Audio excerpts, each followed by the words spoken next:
क्या हमारे सिलेबस में? नो मैम, सिलेबस तो कंप्लीट हो। Syllabus is completed. Just give me 1 second.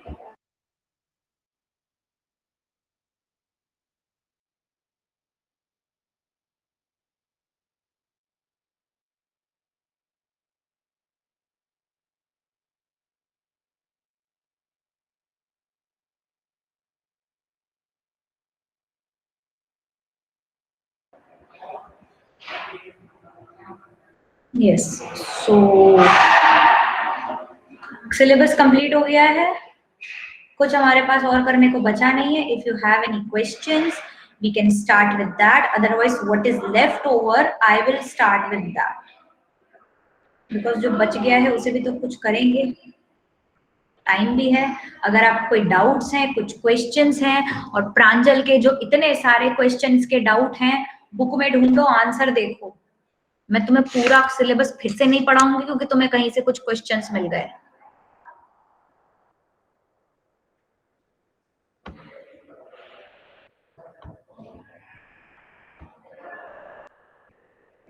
If there is anything you feel like asking, पूछ सकते हो, और नहीं तो फिर हम इसे आगे बढ़ाते हैं.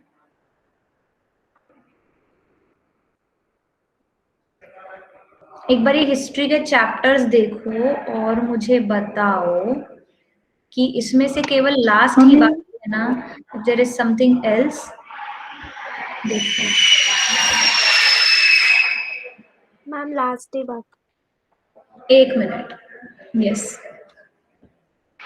इसमें से केवल इंडिया आफ्टर इंडिपेंडेंस बाकी है, बाकी सारे हो चुके हैं, right? Yes ma'am.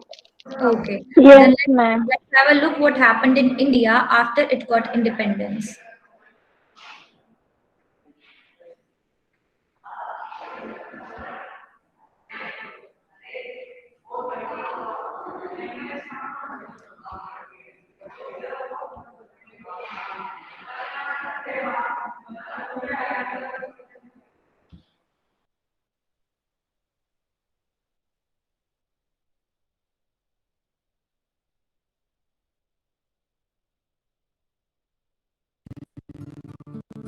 When India became independent on 15th of August 1947, it marked the end of many years of colonial rule. It also marked the beginning of political freedom and self-rule. But was the path ahead an easy one for India? Not really. With freedom came a new set of challenges. Some of them had to be addressed immediately, while others had to be addressed with a long-term vision. One of the biggest challenges faced by the country soon after partition was the problem of refugees. About 8 million people came to India as refugees from the newly formed Pakistan.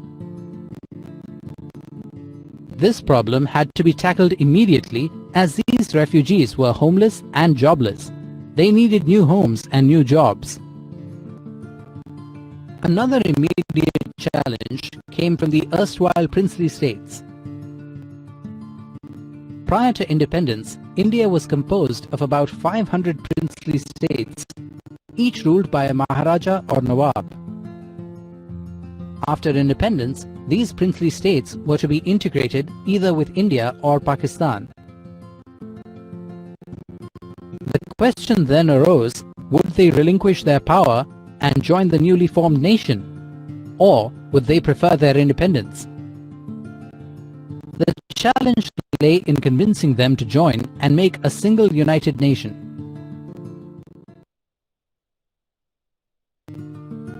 Newly independent India had to face certain challenges that could only be dealt with a long-term vision and plan.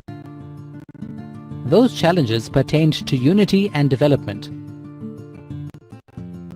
At the time of independence, India had a population of about 345 million. What was the nature of the Indian society then?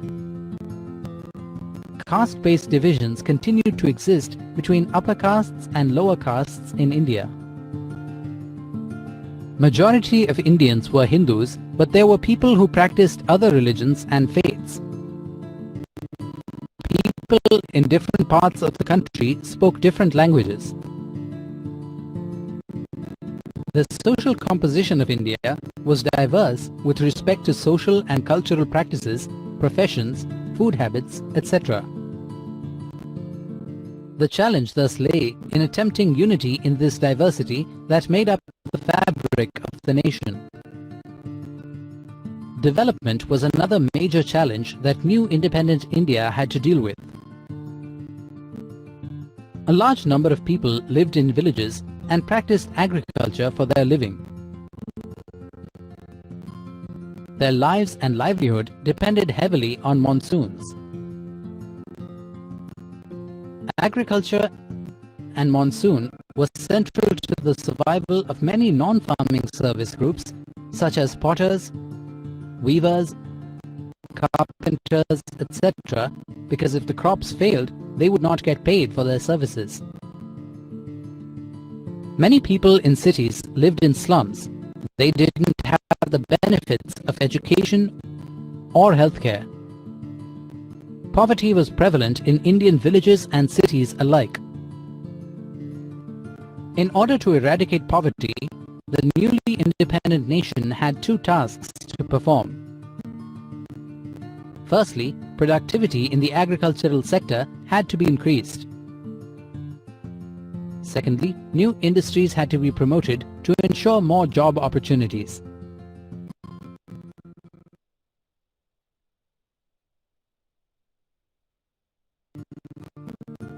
Considering the seriousness of these challenges, what was the way ahead for India? Should we have given priority to the question of unity and dealt with development later? Or should we have gone ahead with development programs and considered the question of unity at a later stage? Let us imagine what would happen if we gave priority to the question of development over unity. It was possible that caste-based divisions would continue or perhaps get worse. The clashes between religious groups would grow more than ever. The divisions between people on the basis of cultures, languages, and practices would probably never heal. So the question of unity could not be postponed at all. Now let us consider if unity was given more importance and development ignored. It would create new divisions in the society, such as between the rich and the poor, the haves and the have-nots, cities and the countryside, developed regions and undeveloped regions, and so on. Therefore, India's approach to these challenges was one of giving equal importance. They had to go hand in hand so that existing divisions could be erased without creating new divisions.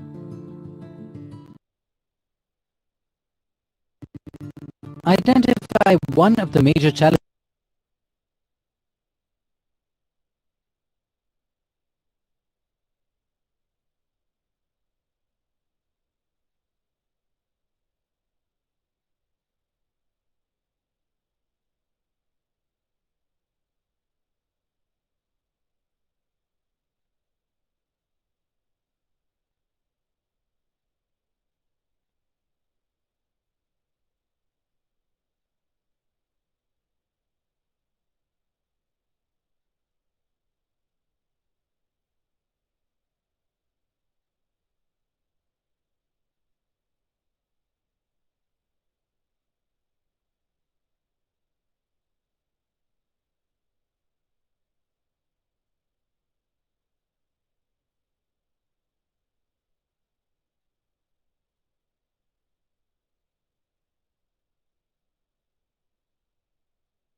A constitution is a set of rules that determines the form of government in a country or state, as well as the relationship between the citizens and the government. The constitution of a state outlines the objectives of the state and describes the rights and duties of its citizens.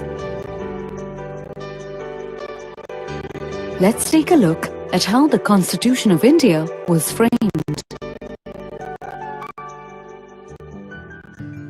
The Indian Constitution was formed on the basis of a series of discussions held by a Constituent Assembly of nearly 300 Indians, held over a period of 3 years from December 1946 to November 1949.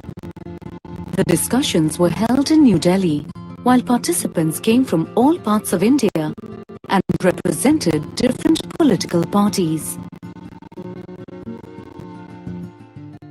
Dr. B.R. Ambedkar headed the drafting committee that prepared the draft of the Constitution. Jawaharlal Nehru, Vallabhbhai Patel, Rajendra Prasad, and Abul Kalam Azad also played an important role in drafting the Constitution. The Constituent Assembly took into account varied issues such as caste divisions in the Indian society, regional and communal concerns, size of the Indian population, illiteracy and poverty in their discussions.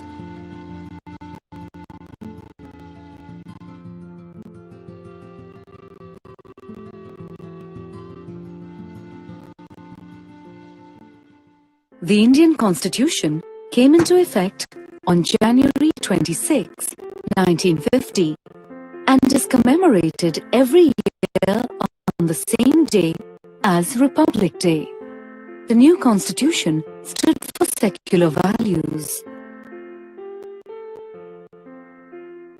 The Constitution of India begins with the preamble, which is an introduction to the Constitution.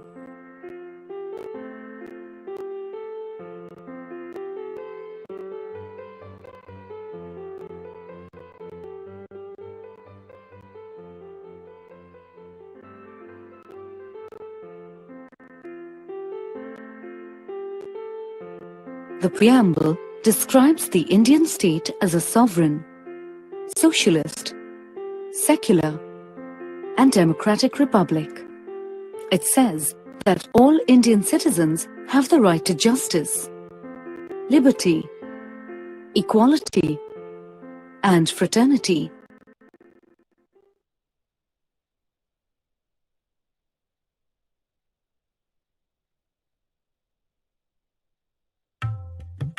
The Constitution adopted universal adult franchise. This meant that every Indian citizen above the age of 21 had the right to vote regardless of gender, class, or education. Note that today, the minimum age for voting has been lowered to 18 years. The Constitution guarantees equality before law to all citizens, irrespective of their financial status, caste, creed, and religion.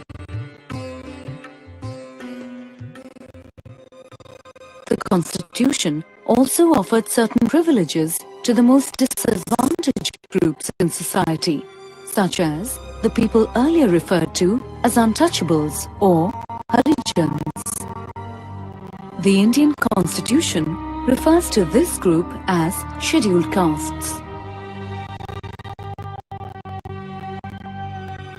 Another disadvantaged group granted privileges were the Adivasis, who had largely been denied basic health care and education facilities until then. The Constitution refers to this group as scheduled tribes. The Constituent Assembly also proposed that some seats in the legislatures and government jobs be reserved for members of the scheduled castes and scheduled tribes.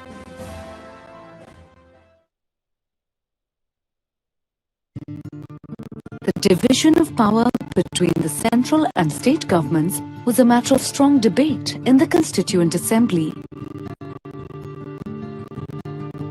The Constitution eventually established 3 lists of subjects to distribute the powers.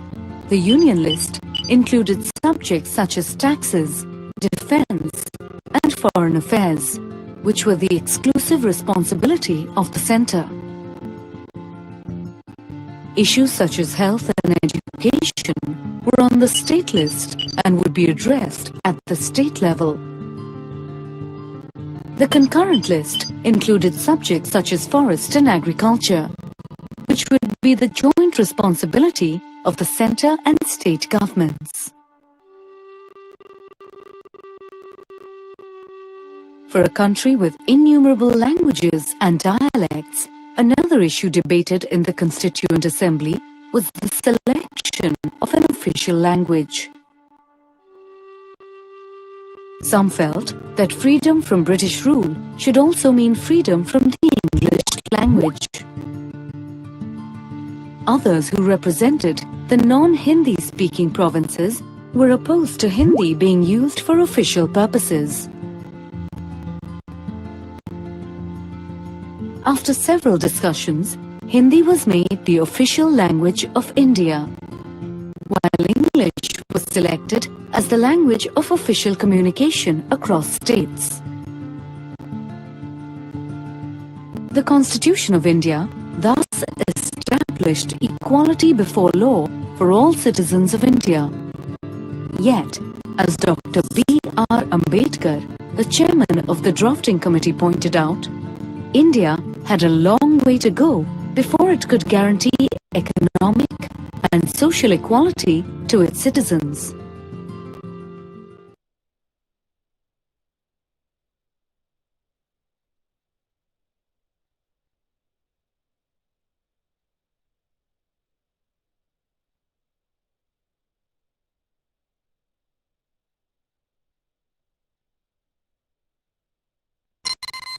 Think about this.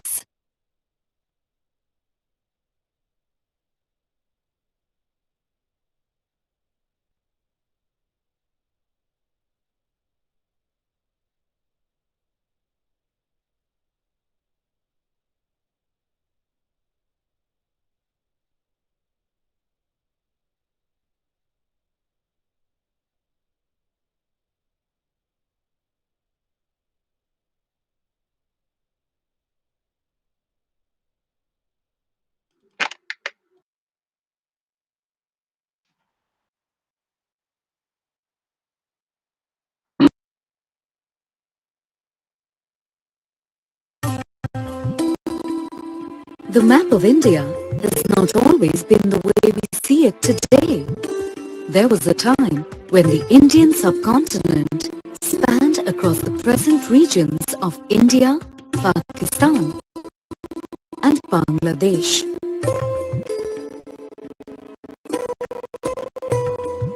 During British rule in India, the Indian subcontinent was divided between princely states, highlighted here in pink, and British provinces, highlighted in yellow. In the year 1947, India gained independence from the British. Simultaneously, there was a partition of the Indian subcontinent into 3 countries: India, West Pakistan, and East Pakistan. Most of the princely states were integrated with either India or Pakistan. During this period, most princely states gradually crumbled, and the aim of the Indian National Congress was to build a single united nation. While the leaders of the Indian National Congress had earlier promised separate provinces for major linguistic groups, they now opposed this idea in favor of nationalism. Vallabhbhai Patel, the Deputy Prime Minister of independent India, said that the first and last need of India at the present moment is that it should be made a nation. Linguistic groups in the country were greatly disappointed.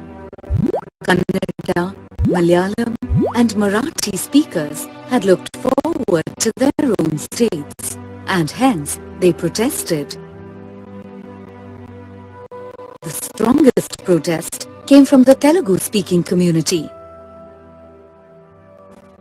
A veteran Gandhian called Potti Sriramulu undertook a fast, demanding a separate state for the Telugu-speaking community.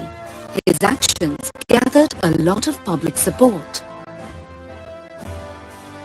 Potti Sriramulu lost his life on 15 December 1952 after 58 days of fasting. His death led to widespread protests, which eventually led to the formation of the state of Andhra Pradesh in 1953. The creation of Andhra led to demands for separate states from other linguistic communities. Hence, the central government constituted the States Reorganization Commission, which submitted a plan for linguistic reorganization of states in 1956. In the year 1960, the province of Bombay was divided to form the states of Gujarat for Gujarati speakers and Maharashtra for Marathi speakers. In 1966, the province of Punjab was split to form the states of Punjab for Punjabi speakers and Haryana and Himachal Pradesh for those who spoke Haryanvi and Hindi in addition to Punjabi. By 1975, most of the Indian states had taken shape. Take a look at the map and see the different states of India during this period. In the year 2000, 3 new states were carved out from the existing states. Uttarakhand was separated from the state of Uttar Pradesh. Jharkhand was carved out of Bihar and Chhattisgarh was carved out of Madhya Pradesh to suit the needs of local communities. Today, India has 28 states and 7 union territories, and further divisions are constantly being sought.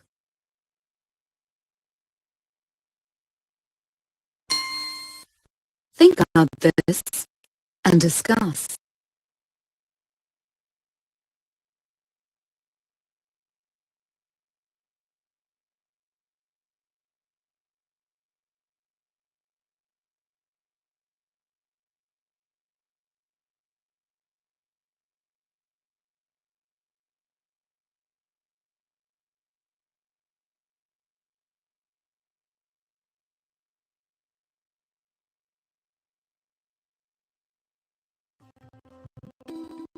As an independent nation, India had 2 key objectives of economic development. Firstly, lift India and its people out of poverty. Secondly, build a modern technical and industrial base to increase production and generate more jobs. With the aim of designing and executing economic policies that help fulfill these objectives, a planning commission was set up by the government in 1950. There already was a broad agreement on the model India would follow for its economic development. It was called the mixed economy model. In this model, both the state or the government and the private sector had important and complementary roles to play in owning, making, selling and exchanging goods in an economy. The state and the private players would work together to accomplish 2 things. That is, increase production, and provide more employment opportunities. In this context, the task of the Planning Commission was to define the role of both the state and the private sector, and to determine which industries would be initiated by the state and which by the private sector. An important consideration to be kept in mind was how to achieve a balance between the interests of the different regions and states while doing so.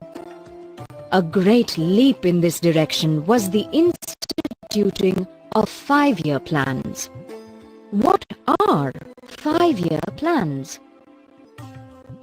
5-year plans are a set of centralized and integrated economic programs designed and executed by the Planning Commission. The first 5-year plan, launched in 1951, focused on the primary sector, including agriculture. The second 5-year plan came into action in 1956, inaugurating an era of industrialization in India. It focused on developing heavy industries such as steel, coal, and in constructing large dams. The state was to be responsible for the development in these sectors. Did you know, in this period, 5 steel plants were set up in India at Bhilai, Durgapur, and Rourkela with the help of Russia, England, and Germany. Hydroelectric power plants were set up, coal production increased, and railway lines were set up in the northeastern parts of India. This increased focus on heavy industries had many supporters, as industries were considered the future of an economy. But it also met with heavy criticism from many, primarily on 3 counts: for not giving adequate emphasis on agriculture, for neglecting primary education, and for glossing over the environmental implications of economic policies. The foreign policy of independent India was developed by its first Prime Minister, Jawaharlal.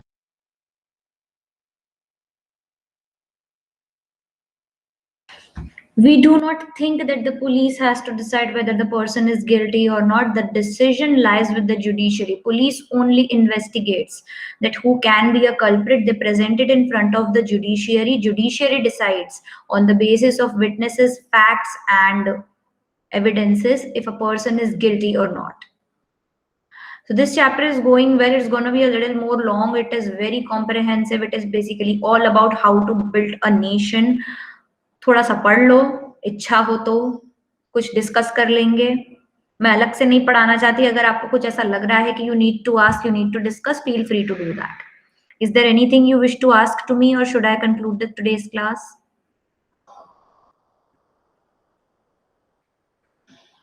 Anything, ma'am एक बार anyone? फिर से 5-year plan बता दीजिए ना, क्या था?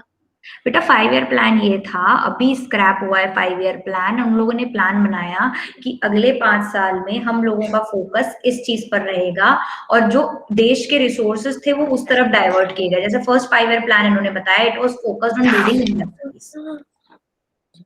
मतलब जैसे कि कहते हैं ना कि आप अपना एक पर्सनल प्लान बना दिया कि मुझे आज से 5 साल में यहाँ पहुंचना है. उन्होंने कंट्री के लिए प्लान बना दिया कि 5 साल में कंट्री के अंदर इतना प्रोडक्शन हो जाना चाहिए. Yes. Anything else?